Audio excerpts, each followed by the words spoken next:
Welcome to Mission Evolution Radio Show with Gwilda Wiyaka, bringing together today's leading experts to uncover ever-deepening spiritual truths and the latest scientific developments in support of the evolution of humankind. For more information on Mission Evolution Radio with Gwilda Wiyaka, visit www.missionevolution.org. And now, here's the host of Mission Evolution, Miss Gwilda Wiyaka. Did we come here to learn lessons? If so, I'd like to know who decides on the lessons we need to learn.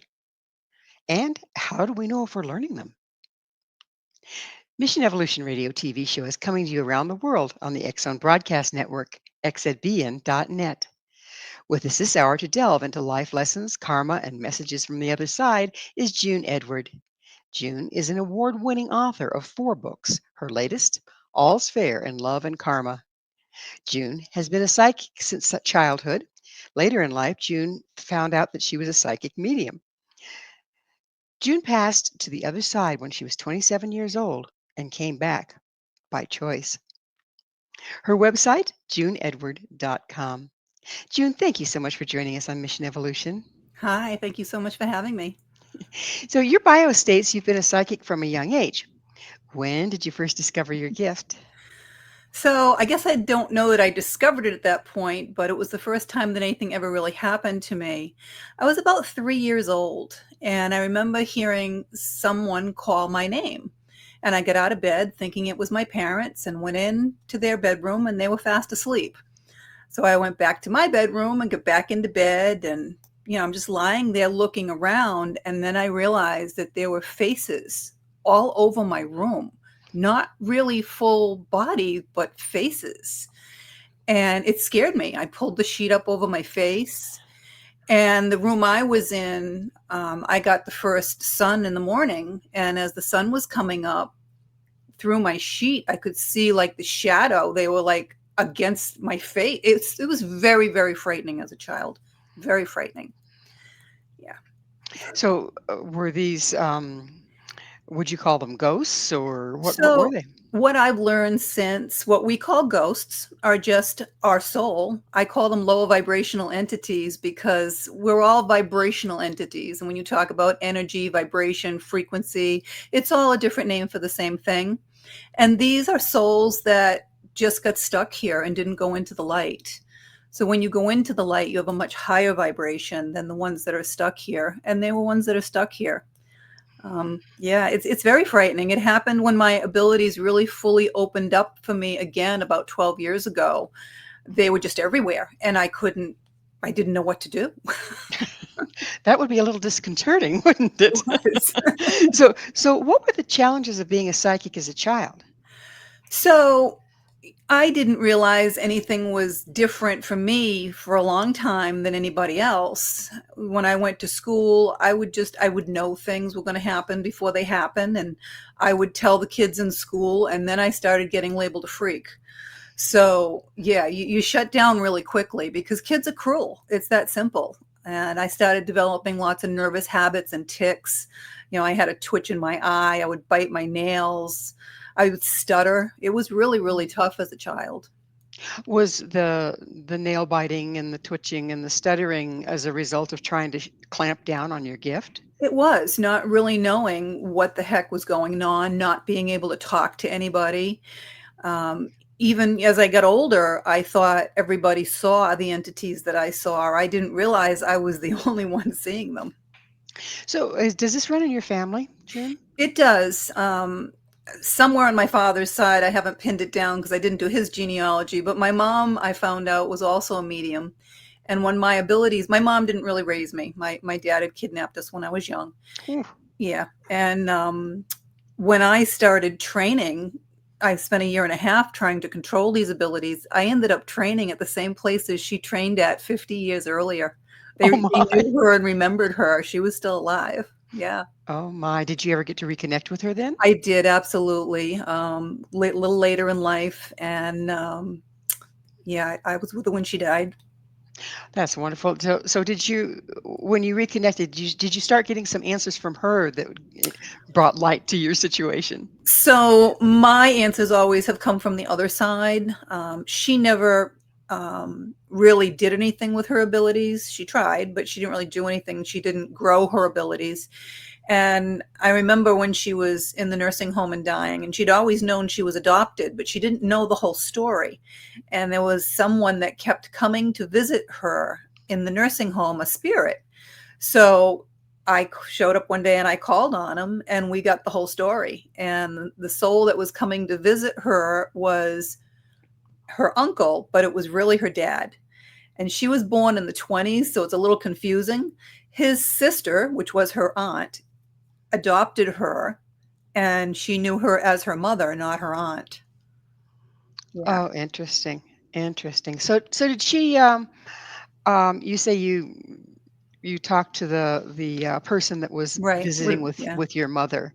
How did you do that? I mean, did it look like she just appeared in the room, or did you set your intent? How did it Oh work? no, they just show up when I see souls and I'm talking to them. As soon as you call on them, they show up immediately. And I literally see them in 3D and have sometimes it's a telepathic conversation. Sometimes it's symbolic because some of them haven't been able to slow their energy down enough to be able to have a full conversation. But most of them do. Otherwise, a lot of it's symbolism and telepathy. Metaphor. By telepathy, do you mean it's like you hear it in your mind's ear, but it might even be your normal mind's ear sounding voice? Yes, exactly. So you don't Well, it's necessarily hear their a man's voice. I'm voice. not yes, Oh, no, you I'm do hear hearing it. their voice. Oh, absolutely. Yeah, and even souls that don't speak English, they'll make it clear to me that they don't normally speak that language, but it translates over. How does that work? I have no idea. One of life's little mysteries, yes? Yes.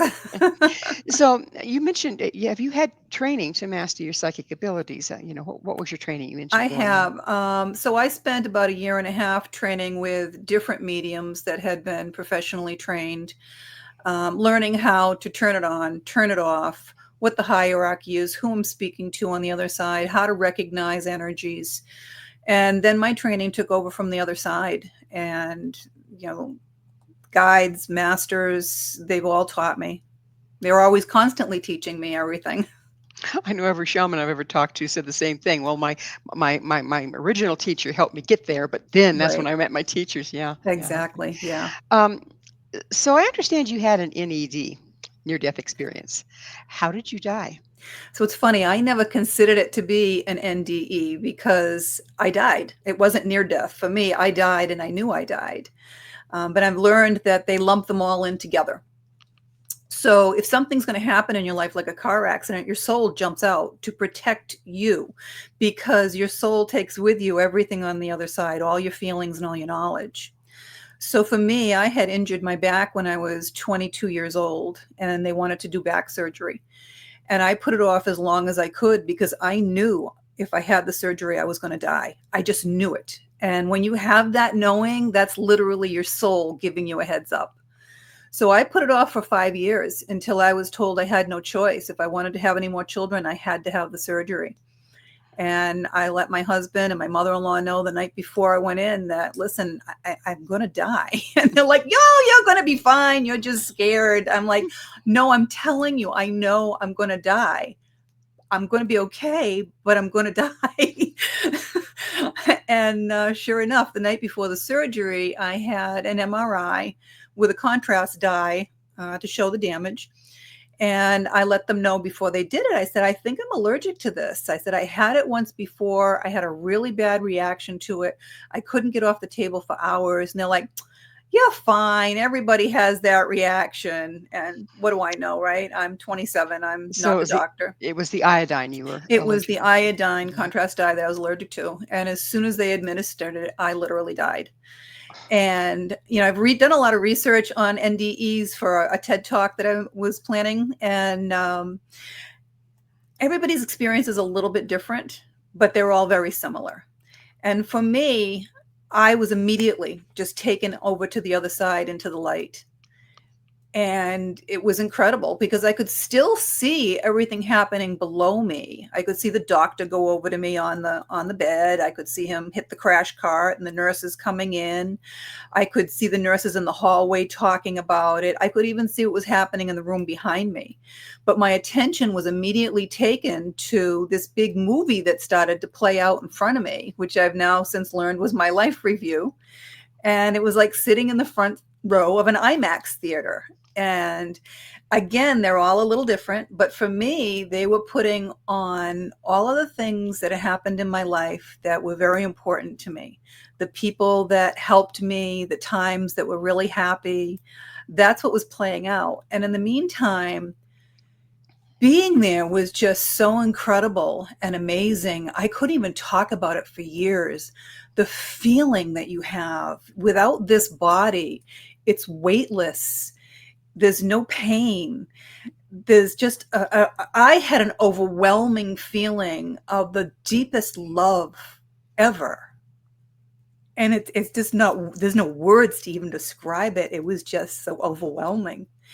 And I'm watching this movie and I'm saying to myself, I'm not going back for my family. I'm not going to go back for my husband. I'm not going to go back for my friends. Why would I go back? There's no reason that I'd want to come back. And interestingly enough, they did not have my children in my life movie. And I suddenly remembered I have 2 young children here. And they are the biggest reason that I came here this time. And they're what brings me the most joy in my life. And as soon as I decided I was coming back for them, I was back in my body in a nanosecond. Mm. That's I've heard a lot of different near-death experiences, but from what you're explaining to me, that it wasn't a near-death, it was a death, okay, that you were actually on the other side in the light. Does that change your perspective on life and death when you come back? Do you have a whole different attitude about it?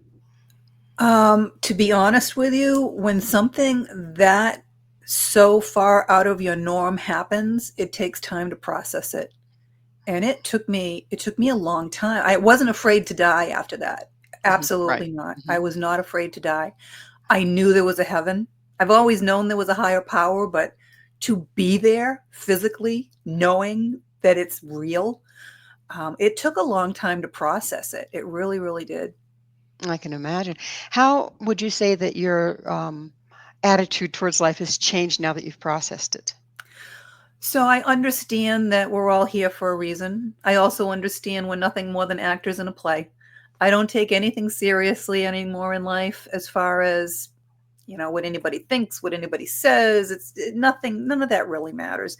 This is really just a blink, a blip in our existence. We're here for a reason.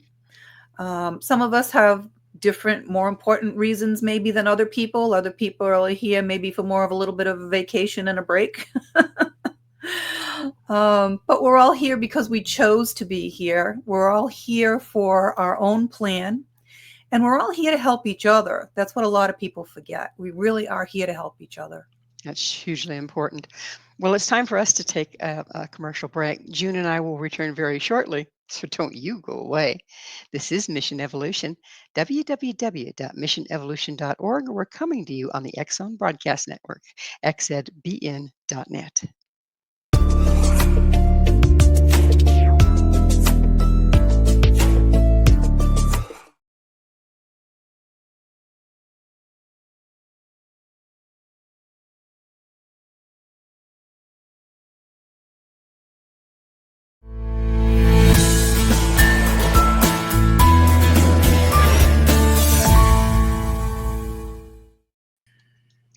What would you do if you suddenly started hearing dead people?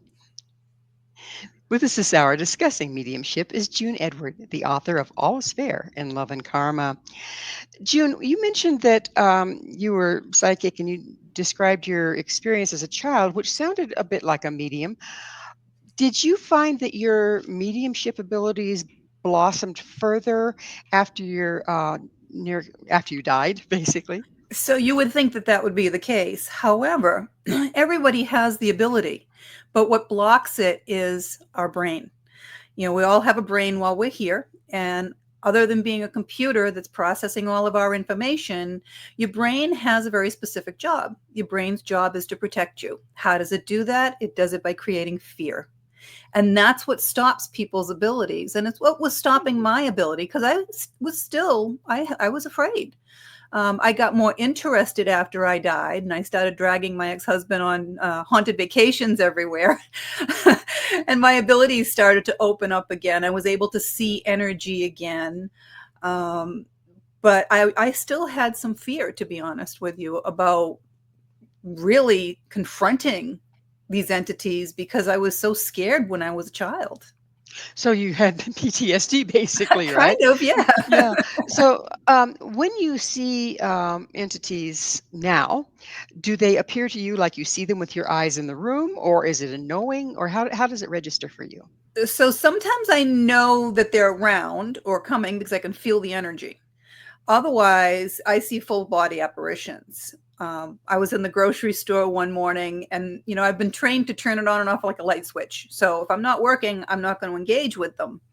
So I'm grocery shopping. I go by the front door, and there's a guy at the door, very disheveled, looked like a homeless person. And I was walking by, but then I gave him a second look. And when I gave him a second look, he noticed me, that I noticed him. And he's like, "You can see me."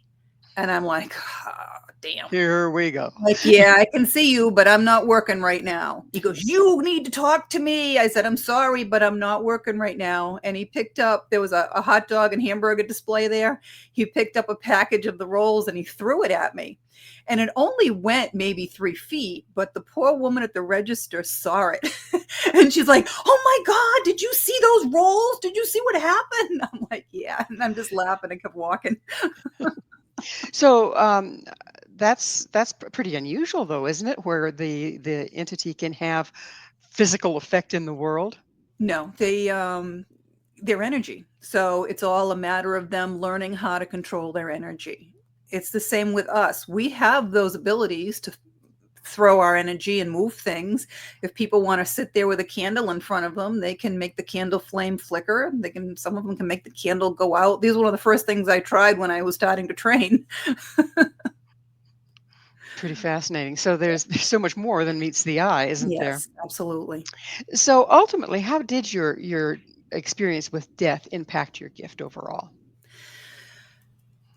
So I think what happened was it speeded up the frequency of my soul, because, we live in the 3D world here, and our frequency as humans is somewhere between the 400 and 500 range, which is kind of low. And if you think of the speed of light, what is it? 150 million miles a second or something. I don't know. It's a crazy, crazy speed. But when you go into the light, that's the speed that your soul is moving. And, I recommend that people meditate, because when you meditate, you're getting out of your head and you're connecting with your soul. And your soul is way too big for your body. So some of it's in your body, some of it is over your head that people can see, and they call it an aura.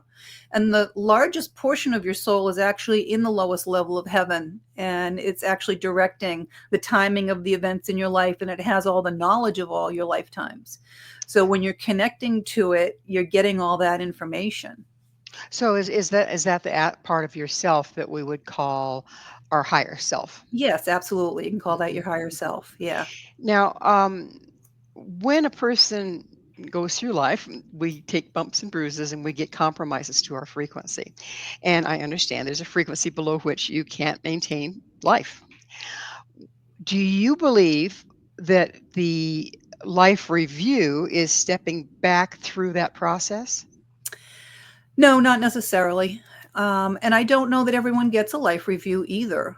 It may be just a tool for some of us that have written an out into our life as to whether or not we're going to take that out or come back.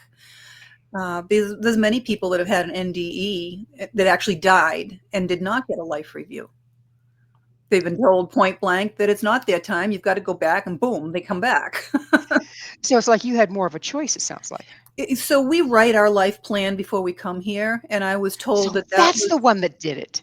well, yeah, it's our own fault. So I was told it was an exit that I wrote in that I could have taken if I wanted to. You say that we're here to learn lessons. What are those lessons? So, in order for your soul to advance on the other side, you have to learn, everyone has to learn the same 5 lessons. And the first one is self worth. And self worth is not value because that's what other people place on you. Self worth is the knowing that you are so important that you're the only one of you in this whole universe. How special is that? And it's not, you're not narcissistic or selfish by putting yourself first. It's where everything else comes from. If you don't put yourself first, you're not going to be here to help anybody else, are you? That's how it works. So it all starts with self-worth. No one can make you happy either. No one can make you anything. No one can make you mad. I can't make somebody love me. We're all responsible for ourselves. Only we can make ourselves happy. And then that vibration rises, and then our happiness ping pongs off of other people.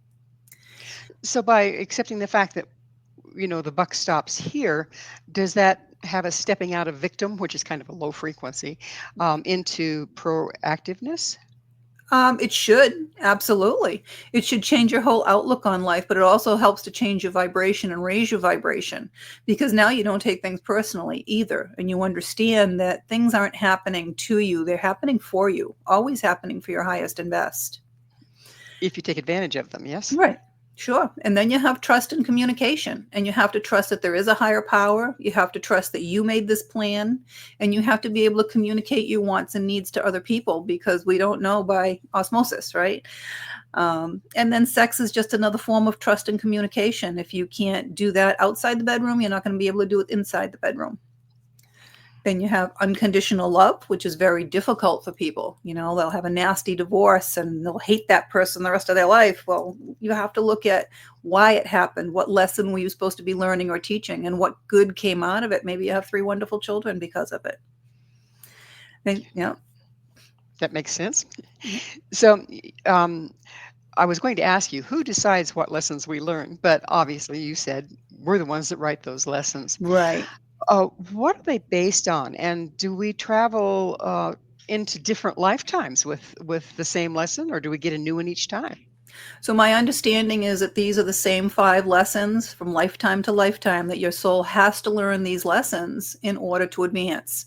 And by advancing, so I can go back and forth to the 5th dimension, the lowest level of heaven. That's where I went when I died. That's where the Akashic records are kept. But there's different levels. They described it to me like a layer cake. And you go to that level of heaven based on your belief system and how advanced your soul is.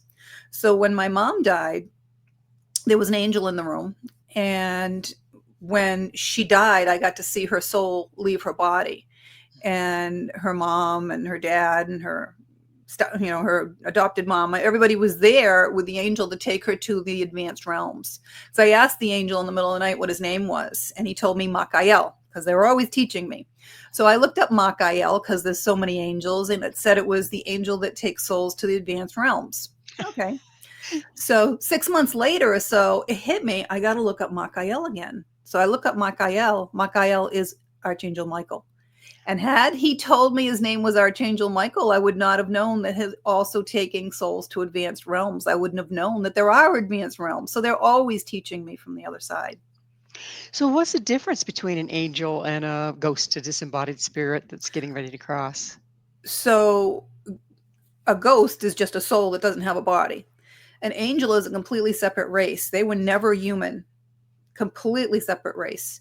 Their entire existence is to help us. But if we don't ask, they can't help. That's their rule. There's rules on the other side, just as there are rules here. So you have to ask the angels for help if you want it. If you want protection from Archangel Michael, you just ask him and it's there. It's kind of amazing to me. We stagger through life feeling alone and victimized, and help is just a question away. It's not even a question away. It's there all the time around you. Everyone has a guardian angel, which is not an angel at all. It's actually a soul that is somehow connected to you through all of your lifetimes. And they're there to protect you and watch over you. You don't have to ask. If something ever happened in your life, like maybe you were driving your car and you skidded on ice and you swear that something took the wheel and saved you, that was your guardian angel doing that. They step in when they're needed. So you're always protected, and everyone on the other side wants you to succeed here, and you just have to know that. They always want what's best for you. So let's back up just a little bit to you said that some of the higher realm can't speak in our common language. They have to use symbols or metaphors. How do you have to, is it something you have to learn to be able to interpret those metaphors accurately when you're It receiving them? is. So they taught me an entire list of symbols that mean things. So, for instance, if I see a pocket protector on one of the spirits coming through, I know they were either an engineer or they felt that they were a geek and didn't fit in life. So I would have to ask the person that knows them, because I don't know them. Was he an engineer, or did he just feel like he was a geek and he didn't fit in life? There are some things that I don't have a symbol for, like if they show me a white Cadillac, that means nothing to me. I would have to ask the person, did they drive one? Did they sell them? Do you drive one? Did they get hit by one? In order to understand where they're going with what it is they want to say. And so you're seeing these symbols on the spirits that are presenting themselves to you to give information to people that are here. Correct. Yeah. So they can Ha- recognize it and know that it is the loved one that they're asking to talk to. Because realistically, you don't have a body. They can come through any way they want. And I don't know them. Do they tend to present at the age they were when they died, or the age that they were their healthiest? Not necessarily. So they'll either come through what they look like prior to passing, or the age that was the best time in their life here. So, Mhm. for instance, my mom died at 93. And she Whoa. comes through all the time as a 19-year-old messenger girl on roller skates, because that's what she did when she was 19 in Chicago. Oh, that's amazing. Yeah, yeah. So, um, do you believe we reincarnate? Many, many, many, many times. Let me count the times, huh? But it's our choice. If you don't want to reincarnate, you don't have to, but it's kind of mini vacation. And when you're on the other side, time is very different. It's very slow on the other side. The faster you move, the slower time is. And because they're moving so quickly, time's very slow. It's about 3.5 to 4 of our years. 3.5 to 4 years of their time for 1 year on our time. Is it different depending on the level that you're at? No, it has to do with the speed that they're traveling.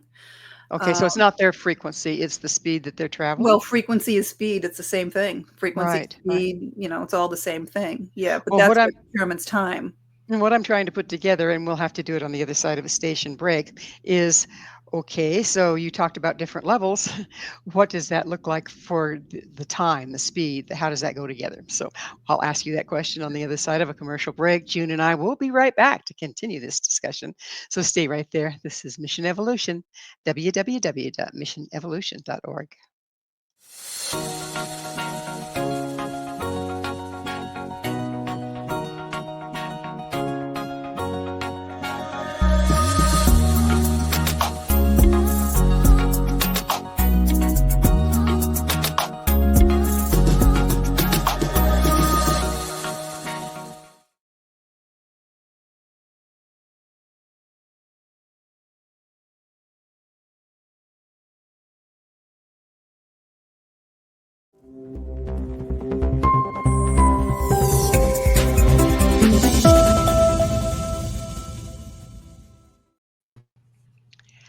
Are we here to learn lessons?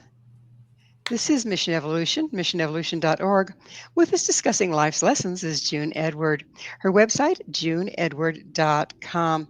June, we were talking about lessons and frequency and all that fun stuff. And what we took into the last break was you said that there are different levels that people go to. And when they go to a higher level, they really don't have language anymore. They communicate in symbols. If the higher level isn't higher frequency and moving faster than the level below it, what is it? So the levels just have to do with how advanced your soul is. If you've learned all your lessons, your soul is much more advanced. Everyone's met a small child and they're like, oh, he's an old soul, right? They know he's reincarnated many, many times. He's got a lot of wisdom. He's got a lot of inner age with him. But your level has nothing to do with whether or not they're able to communicate with me by speaking or just symbolism. That just has to do with whether or not they've been able to master slowing themselves down enough to be able to do that. And even when they've been able to slow their energy and slow their speed down enough to literally talk to me instead of using symbols, most of the time they talk so fast, I just let them talk through me because it's faster than repeating it. And I did misspoke. It is, it's 3.5 to 4 years of our time for a year on the other side. And that's consistent. Yeah. Yeah. Yeah. So we come back as a little mini vacation because on the other side, you don't have a body. You're bored, you know? So does how well we learn our lessons in one lifetime impact the lessons we receive for the next? I believe it does. I believe so. I had a sister that passed very horribly about 10 years ago, and she suffered a lot. And when I asked her why she wrote that plan to suffer that much in this lifetime, I mean, she was Hindu. She went to India many times to help over there. She ran a soup kitchen in Venice Beach, California. She owned nothing. She was far from a materialistic person. And she told me she's on the path to be an ascended master, which is a teacher on the other side for us. And she has to suffer everything there is to suffer here to be able to help everyone here that she can. If you haven't walked in those shoes, how can you counsel someone? Yeah. So which if the angels have never been incarnate, how can they counsel us then? They don't really counsel you. They just help you. They're not counseling you. Ascended masters and guides are counseling you. And those are souls that have been here before. Gotcha. So you mentioned you have a 100% success rate bringing through souls from the other side. How do you calculate that success? So everybody that somebody asks for, I can bring them through. There's only really been one little girl, I guess, I couldn't bring through, and that's because she was a 10-year-old murder victim, and her family wanted to talk with her, and I could not bring her through. And so family from the other side came through to let me know that she had reincarnated almost immediately. So she is in another body here. That's why I couldn't bring her through. If time is not, why would that matter? I'm sorry? Well, we say there really is no such thing as time. And you were talking about how time is different at very least. But can't you just tap into when she was there versus now that she's reincarnated? Never tried that. I don't know. You have one soul, so I think your soul would have to be split between those. What do they call them? The different years, basically. You know, I don't think your soul splits up that way in order to be in different dimensions at one time. That would have to be a different dimension. But when we think of unity consciousness, that would open it all up for us, wouldn't it? It would. I've never had it. I don't know. You know, I don't know everything. I don't have all the answers. I mean, I've had some freaky stuff happen. I've sat in my dining room once, and the house was built in the early 1600s, late 1600s, and watched a whole family eat dinner in the other room at an old wooden table for probably 30 seconds. And they saw me. They looked at me. They saw me. So, yeah, that's an interdimensional time, but I don't know how all of that works. All I know is she wasn't on the other side. She wasn't in heaven, and her soul had reincarnated. And that's what they told me. And that's why I wasn't able to bring her through. And that limitation could have been simply because you didn't know how to jump the time at the time.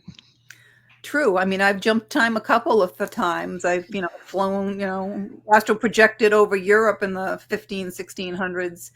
And I brought a woman through, someone's mom, who was telling me that she was going back in time to all the historical things that they used to teach in school, like the pyramids and things like that. And the guy's laughing. He's like, well, she was a history teacher. It makes sense that she'd be doing that.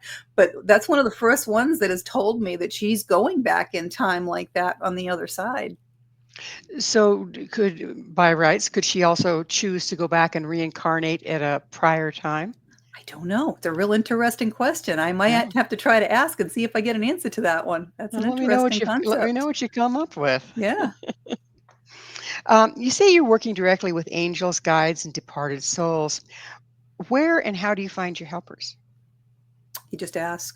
and they show up. I don't always know who they are. In fact, when I wrote my first book, I was working on my autobiography and I kept hearing, you need to write the book. You need to write the book. And I'm like, I'm writing the book. And they're like, no, no, no, you need to write another book so all your students have something as a guide. And I'm like, well, if you want me to do that, then somebody from the other side is going to have to help me channel this because I have no time. I'm taking care of my mom dying. So literally, I don't know who it was from the other side. I asked for the highest of guides to help me write it and wrote it and published it in 6 weeks with whoever's help it was on the other side. I never asked. Well, as far as spirits go, we have fallen angels, yes. How do you know that who you're talking to actually has your best interest at heart, is actually bringing through something needed and of value rather than being mischievous and doing things that are not so good? So this is where you have to learn how energy works because again, we're in a 4 to 500 frequency here. Anything that's gone into the light is a much higher frequency. A ghost that is stuck here is the same frequency as we are. In fact, I've worked on a missing person case. I couldn't tell if they're dead or not unless they've gone into the light because it's the same frequency. And if they don't want me to know, then I'm not going to know. But anything that is evil or demonic, it's a much lower frequency. You get that pit in your stomach as soon as you get anywhere near their energy. It's horrible. Is there such a thing as too high a frequency, too imbalanced on the other side? Don't know of any too high of a frequency. I don't know. Well, we think of everything has to be balanced rather It than does. just, higher and higher or lower and lower. It has to be balanced Well, in I there would say somewhere. the highest would be God and the lowest would be a demon or the devil. So I guess, everything else in between. Okay. How can you tell that angel guides and departed souls you're working with um, are the ones that have the information that you need? Does it just automatically happen when and do you have to even have stated what you're looking for, or can you just have been thinking about it, been intending it, or it's your next step? Do they know before you do? So whether you speak something out loud or whether you think it, it's all the same. Okay, it's energy. And yes, they can hear those thoughts and read those thoughts because that's the intention you're putting out there. So sometimes they know in advance and things will happen. And it's like, oh, wow. Otherwise, I ask. So it's interesting. Whenever my faith is faltering, St. Anthony likes to play with me, and one of my diamond earrings will go missing. And I'll be frantic looking for this thing, right? And I just sit down and have to ask. And within minutes to hours, I find it in the most bizarre place. So it's like, okay, so what'd you do with it Exactly. this time? Yeah, pretty much. Um, when you're working with spirits from the other side, and you said you had to learn how to turn it off and on, and I can imagine that you'd be nagged to death otherwise. How do you do that? How do you turn it off and on? So we all have what's called a gatekeeper on the other side, and that is a soul that literally helps you with your mediumship. So the first time I ever did it, I was sitting at first time I ever did a big audience. There was probably 150, 200 people sitting there. And I almost started to panic. I'm like, oh my God, what happens if nobody comes through? And I've only seen my gatekeeper a couple of times. He's always right here. He's always beside me, but he's only spoken to me a couple of times, and I've only seen him a couple of times. He's an Indian brave. And he sat there and said, I'll do my job and you do your job. And he has never failed me. But he will line the souls up from the other side. Because you're always in charge. That's what's important. No one can come through to you unless you want them to, but you have to give that direction. So he knows that no one's allowed to come through to me if I'm not working unless it's an emergency. And that's only happened a couple of times that I've had spirits come through as an emergency. So that was the next question I was going to ask. If a spirit like the homeless one that threw the bread at you, if they come through because they have a message they really want to get through to somebody, but you don't even know the somebody, but maybe they can point to somebody out. How do you do that? Well, I don't excuse work me, that but way. I've got a disembodied spirit here. I don't, yeah, I don't work that way. I don't, That's because without permission, right? I'll spend the rest of my life trying to figure out who it is and who the message is for. Even someone that wants a reading from me, you have to be specific who you want to talk to, because there'll be a crowd of 1,000 people, souls around me, that all want to come through, and they don't all have a message for you. They just know that if I mess up and say, okay, who wants to come through, boom, and There's their chance. there'll be 20 minutes trying to figure out who the person is. They won't have a clue, and in the end they'll figure it out, but the message isn't even for them. Maybe it's their next door neighbor's mother that passed and wants to get a message to her, and that's what happened before. So it's like, I don't do that. I've had people report to me that there's symbols that they feel have been sent by their loved ones that have just crossed. Like her father loved bluebirds, and right after he crossed, she's sitting out in her yard just crying, and I hope Dad's okay. I need a sign he's okay. And here comes a bluebird. Absolutely. Do Yeah. you see a lot of that, and how does that work? So they're always trying to give you messages and information and symbols and signs. It's a matter of paying attention, because they're all around us all the time. So my mom sends a red-shouldered hawk to my older sister. And for the longest time, my older sister was like, oh yeah, it's mom. Mom's the hawk. I'm like, no, mom is not the hawk. Mom is just sending it to you so you know that she's around and she's thinking about you. She's not the hawk. How do they influence wildlife like that? They're all spirits. They all have souls, even wildlife. When I was writing my first book, everybody kept asking me if we can reincarnate as animals and plants. And I'm like, I don't know. Let me ask. So I went back and I didn't get an answer. So I'm like, okay. I had a dog at the time that was my son's originally. He got it when he was in the military. He found it in a box on the Mexican-Texas border. And he had it for 4 years, and then he gave him to me. And this dog still makes me cry. I loved this dog. Never loved a dog so much in my life. So I went back in my Akashic record, which is my book of past lives, to see where this dog had been in my past life. And sure enough, he had been a man in a past life. And my son that was in the military had been my father in that lifetime. And we saved this man's life. He came back as a dog in this lifetime, 4 years to protect my son and 4 years to protect me when I needed him. And Beautiful. then he got cancer and had to be put down. But, Well, it's time for another station break, and I'm sorry he had to be put down. Yeah. But please stay with us. June and I will continue to explore messages from the other side.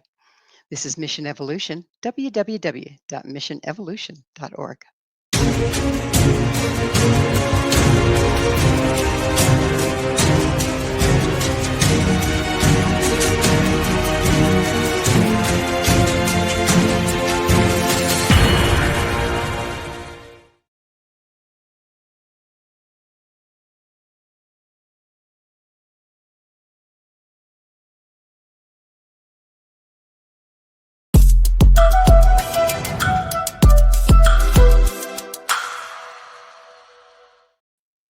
Is it a spirit, or are you hearing voices? This is Mission Evolution, missionevolution.org. We're continuing our discussion with June Edward. Her website, juneedward.com. So, June, you had your experiences of seeing things that supposedly aren't there according to most of our perceptions. What do you have to say for people if they're wondering if they're kind of seeing things out of the side of their eye or right in front of their face, or hearing things? How can they tell if maybe they need to visit a psychiatrist, or if maybe they're psychic? So, first of all, people aren't as crazy as we would all like people to think. Everyone is born with psychic ability and mediumship ability. And again, we have a brain in our head creating fear, and that stops a lot of people. Even my own family, my older sister, my own kids are very psychic, but they're kind of afraid of it, and they're afraid of a stigmatization from people, so they don't talk about it. My youngest one has the same abilities that I do, and sometimes he walks in my house before I see it, and he's like, Mom, got somebody here. So, don't dismiss it. Don't think you're crazy. your loved ones from the other side are always trying to get in touch with you. It's like a two-way mirror, and they're banging on the glass saying, I'm here, can't you see me? Because they can hear you, they can see you, they can even touch you, and if they can slow their energy down enough, they can move objects in your house and play with things. But they want you to know they're there and they're around you. As soon as you talk about them or think about them, they show up immediately. And if you're stuck in grief, they're stuck in grief with you. That's how it works. So it sounds like we have no privacy whatsoever. Again, you're here in a 3D world, and if you want to live a life of a prude, they don't care. They could care less if you're nude in the bathroom. They don't care. The big joke was I had somebody show up when I was in the shower, and that was one of the emergency spirits that my guide let through. And literally, I was in the shower, and it happened to have been a friend of mine that had passed about a year earlier. And she was panicked because she wanted me to go get in touch with her husband because she thought he was going to commit suicide. And she was absolutely right. So that's the case where you did indeed, without permission from the husband, bring through information? I didn't bring it through. She came to me.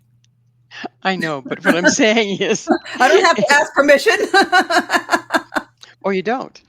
No, she came to me. It's the same thing if my girlfriend knocked at the door. I don't have to ask her husband if she can come over. So if a disembodied spirit comes to you and says, I want to tell your neighbor that I want to talk to them, do you go over and knock on the neighbor's door and say, hey, your friend that's crossed wants to talk to you? No, not with people that I don't know. If there's somebody I don't know, that's rather unethical. Her husband was a friend of mine, so I went to his house and I called him up first, and I was going away that weekend. So I told him I can't get there till Monday morning. I'll be there Monday morning for coffee. And when I got there, I sat down and I said, Peggy came to see me this weekend, and she told me you were going to try to kill yourself. And he broke down in tears. He goes, yeah, she went to see my brother too. He goes, I don't know why I'm here anymore. Oh, bless his heart. It's terrible. So you just kind of go with, if you feel that you have that kind of a relationship with a person? Yeah, they'll come and visit. Your friends will come and visit all the time. The next one that came through as an emergency was another friend of mine. It was a high school friend. We weren't overly close, but we were kind of close. And her fiance died in the ICU, and she didn't know. And he came to me, and I couldn't call and tell her that. I had to wait until, she found out through regular channels. And I knew she was in no shape to know at that point. So when I saw her at the funeral, I said, listen, I said, when you're ready, you know what I do. I said, when you're ready to talk, you let me know. And it took her about a year. But finally, she came to me after about a year, and I explained what happened. And since then, I taught her how to talk with him and how to recognize the signs, and he's around her all the time. I've had quite a few friends that their loved ones just stay with them. They have these ongoing conversations. Yeah. Yeah. So what do you charge for your services? I do, absolutely. Okay. There has to be an equal exchange of energy. If you're not paying someone for something, then don't expect to get what you're expecting to get. So how does that work? I call you up or email you on your website and say, hey, I want your services. And everything's online on my website. They can book all the services on there. So do you see people in person, or do you do this work long distance? Well, I live in Florida, and quite honestly, I have clients all over the world at this point. So you do it long distance as well. So usually I'll work on Zoom, but if someone wants to come see me in person in Florida, that's fine. If you're working, do you need to see the other person, the one that you're working for, like you do on Zoom, or can you just do it on a telephone? Or yeah, it's energy. It's all energy. Mm-hmm. So it's just like how clairvoyants can see things somewhere else. It's because you're projecting your soul energetically somewhere else to be able to see those things. And I understand when you're doing that, the difficulty is knowing where you are, but not necessarily when you are. So then again, we're dealing with time. Yeah. Again, I haven't time traveled that often. I've only done it once or twice, and I've seen different dimensions a couple of times, but I haven't personally time traveled that often. So I pretty much know where I am and when I am. That can be useful with what you're doing because other people don't think about being outside of time and space, Right. right? So we're at that place in the show, and I get to ask you, June, what's your mission?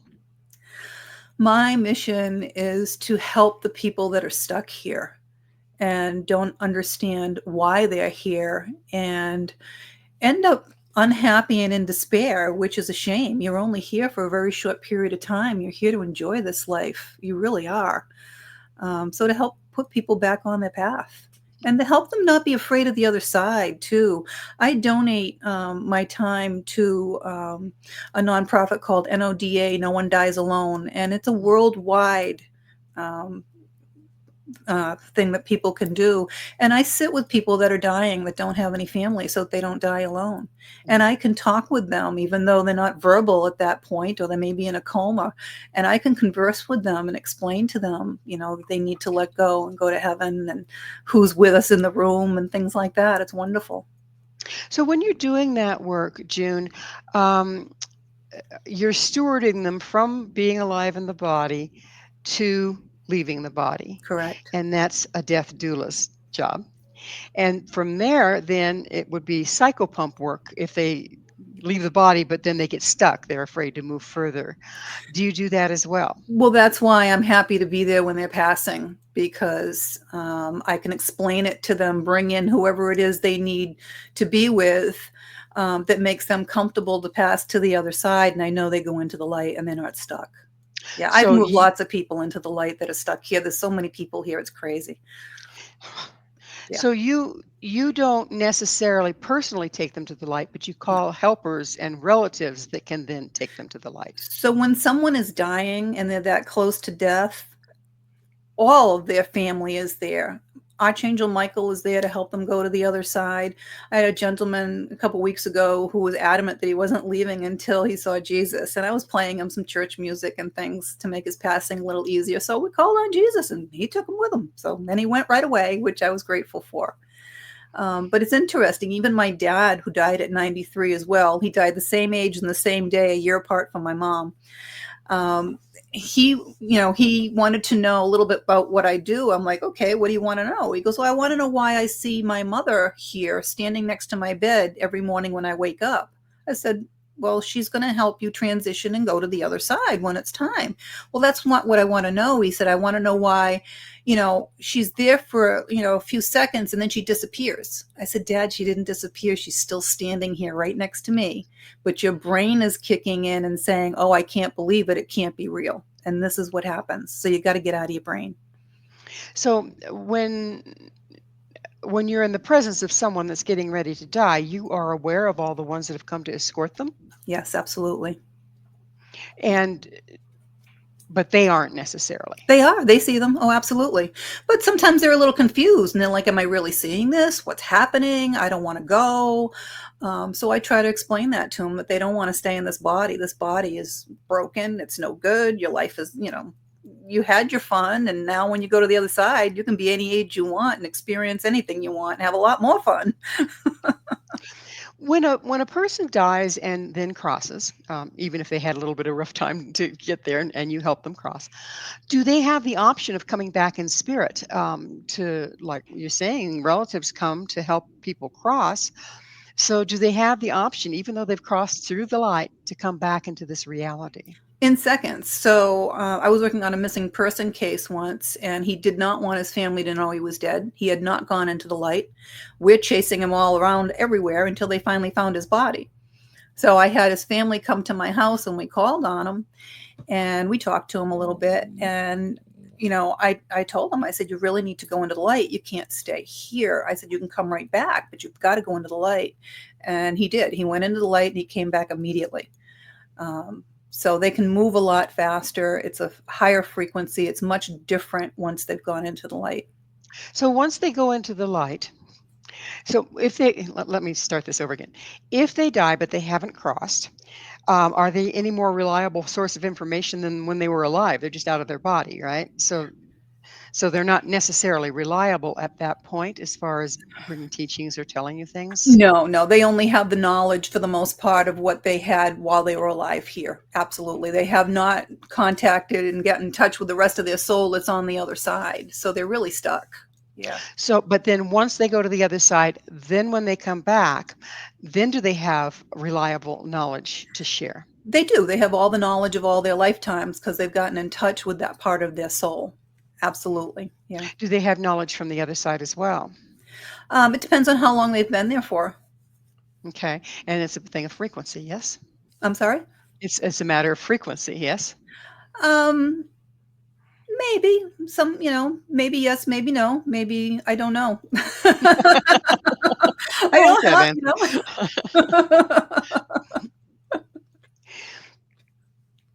How do you see mediumship as helping us evolve as human beings? So when you're in touch with your soul that's on the other side, you're really in touch with more of the love and the purpose for being here. And again, you look at things very differently. Some people live in the drama. Oh, this girl doesn't like me. Oh, she's going to beat me up. She's going to do this. Who cares? What other people think or what other people say, it's nobody's business. Your business is what you think and what you care about. You have to learn to put yourself first. It's a completely different life when you understand that you're really just an actor in a play here. You're here for a very short time. You're here to learn your lessons, teach your lessons, pay back your karmic debts, help the people that are around you, and enjoy the beauty of what's here. That is a key, isn't it? To enjoy the beauty of what's here. Yeah. Yeah, yeah. Well, when we're about to close out, do you have any final thoughts? They'd have to be quick. So don't be afraid of mediumship and psychic ability. We're having a mass awakening right now around the world, and it's a wonderful thing. It's a much higher vibration. It's going to bring you more love and more light. And when you raise that vibration, you start bringing kind-like things into your life because everyone that's in your life is on that same energetic thread. It's all about energy and frequency. Well, we are out of time. June, thank you so much for coming on the show. Thank you for having June Edwards has been our guest. To find out more about June, where you can find her books and all she has to offer, visit her website, juneedwards.com. This has been Mission Evolution, missionevolution.org.